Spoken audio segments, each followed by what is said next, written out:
Hello, History and Heritage Explorers. In this next series of videos, we're going to be exploring some of the historic sites of the American Civil War. So please sit back and enjoy. Hello, boys and girls. Welcome to History and Heritage Explorers. Today we are in Baldwyn, Mississippi at the site of a major Civil War battle called Brice's Crossroads. So please sit back and enjoy while we learn about the history of this battle.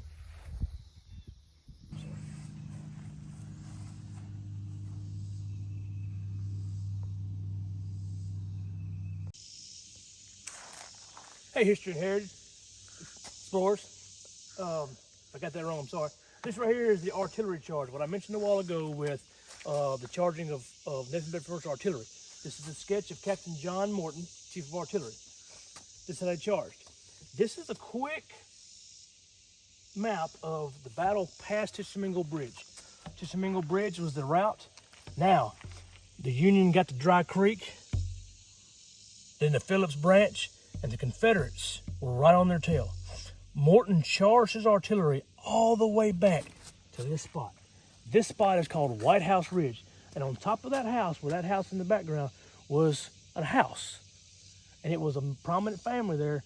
And they found a wounded Confederate soldier that we're going to get to later and did what they could to make his life easy until he passed. But as Morton went straight up to keep the pounding and the pressure on the Union, the Forrest did a flanking movement. His intention was to keep Morton and small portions of the dismounted cavalry behind the Union to keep them, to basically make the illusion that the entire army is behind him. Then he was going to flank around with the remaining part of his cavalry to try to encircle the Union forces and destroy them completely. Fortunately, he took a little longer route, didn't get to, and luckily a lot of those Union boys got back to Ripley and Memphis safely.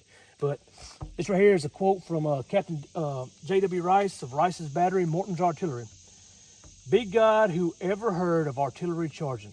That was his response to what Captain Morgan ordered the rest of his artillery, what General Forrest told him.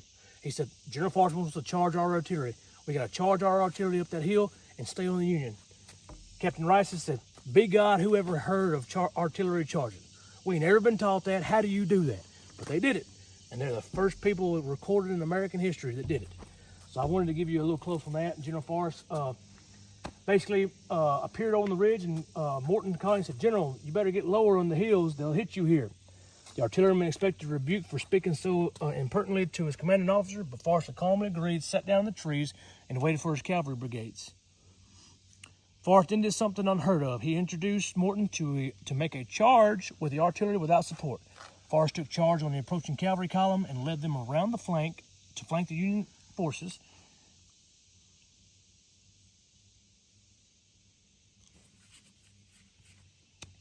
Flank the Union position, leaving Morton's artillery to make a frontal assault, as you see in the map, alone.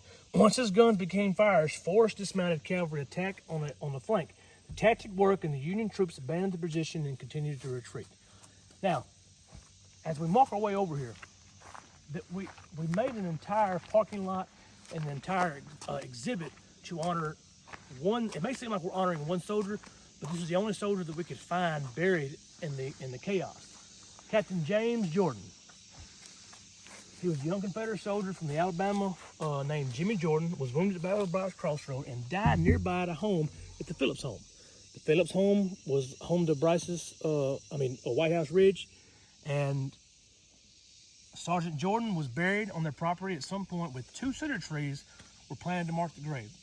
His family couldn't afford a tombstone to give him, so the family was big into tree farming and gardening, so Mr. Phillips grabbed 2 small saplings of cedar and planted it to mark the young soldier's grave so we never lose it. So over 300 men were killed in the battle during this only part. Now, thousands died up the road, but 300 were killed within this stretch of onslaught and pursuit and retreat, because it wasn't just full running on their part and right behind. The Union would try to get as clear from the Confederates as they could, stop, put a small line of defense, a few volleys in the back area, and as the Union stopped to fire, Confederates stopped and fired while still pursuing them. So soldiers were lined up this dirt road. This is the actual dirt road, but it was dirt and trees everywhere. Bodies were in the ditch. in the trees, in the roads. Soldiers had to step over each other. The charge wasn't just pursuit and capture. It was try to get away, stop, set up a line of defense, volley, trying to make the Confederates slow their advance down so the Union could find a better spot to set up a counterattack. Unfortunately, it didn't. Now, these are the 2 cedar trees I mentioned earlier.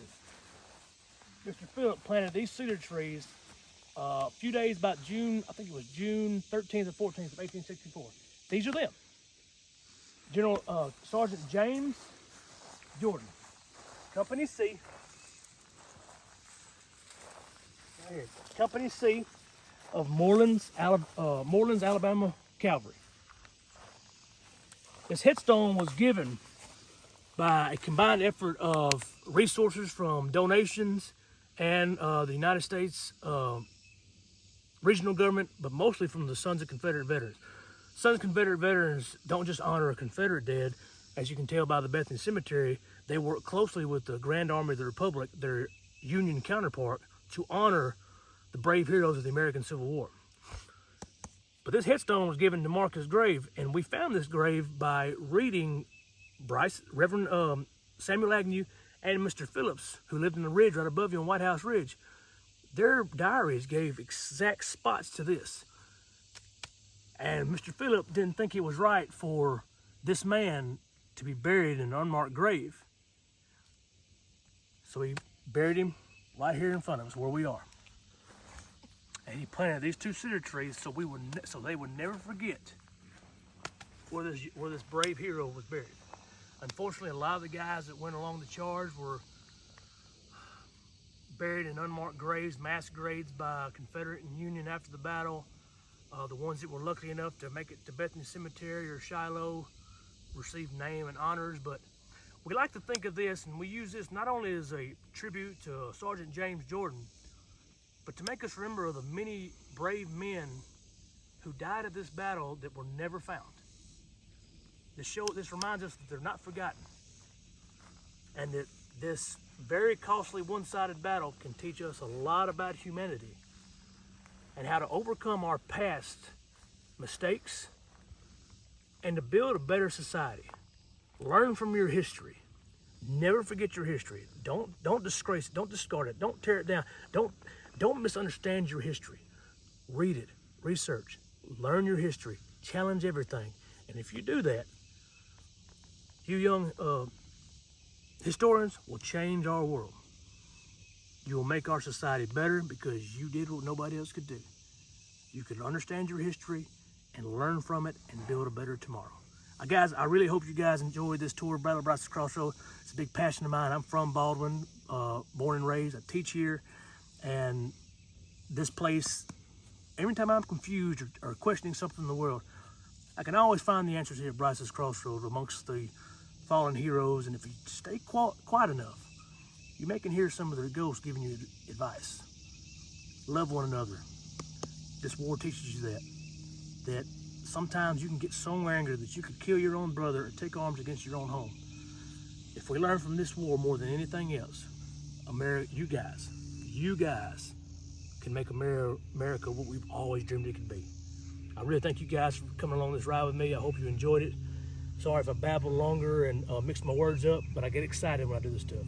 And guys, I want to wish y'all all the best in the world in your continued education, in your lives. Become the better men that we can never be. Become the better women we can never be. Because you guys hold the future. And it was so nice to meet every one of y'all. And I wish you all the best. And your teachers, one of the best out there. So don't take them for granted. See you guys. Oh man. Oh, I'm sorry.